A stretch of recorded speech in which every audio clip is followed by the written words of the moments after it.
Tonight's Campfire Conversation is titled, I Sat in an Alcatraz Isolation Cell at 14. Here's what the darkness did to my mind, and this one is personal because it isn't something that happened to someone else, but it happened to the creator of this channel himself as told in his own words. It was the most terrifying experience in his whole life he has never forgotten. When I was 14 years old, I visited Alcatraz Island. Like a lot of teenagers, I was curious. When the guide asked for a volunteer to step into one of the isolation cells, I raised my hand. The heavy door closed, and within seconds, I was swallowed by total darkness. Not dim light, not shadows, total blackness. It was so complete it felt almost alive. What may have only been a few seconds felt much longer to me. I immediately felt the urge to curl inward, to retreat inside myself. My body reacted before my mind could reason through it. I wasn't thinking. I was responding, and I remember feeling genuine fear. That experience stuck with me, because if a few seconds could trigger that reaction, what would hours do? What would days do? What would weeks do?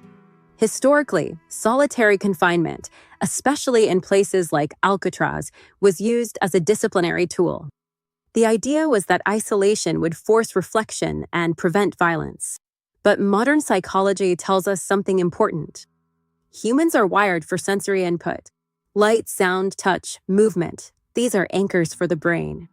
When those anchors disappear, the mind doesn't just sit quietly. It starts searching. Extended sensory deprivation can lead to anxiety, depression, time distortion, hallucinations, and long-term psychological damage. Studies on solitary confinement have shown that prolonged isolation can fundamentally alter emotional regulation and cognitive function. Time, in particular, becomes unstable. Without external markers, light changes, conversation, sound, the brain loses its reference points. Minutes stretch. Thoughts loop. Now imagine enduring that not voluntarily and not for seconds. So here's the larger question. Was isolation truly a rehabilitative tool? Or was it simply punishment amplified by psychology? There's a difference between removing someone from society and removing them from human contact entirely. And maybe the deeper insight is this. Darkness isn't just the absence of light. It's the absence of orientation. That day at 14, I learned how fragile our sense of stability really is. I'd love to hear your thoughts.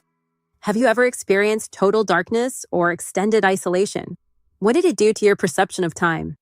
If you have a story or a topic you'd like to explore around the campfire, let me know. Your ideas help shape these conversations. Thanks for watching.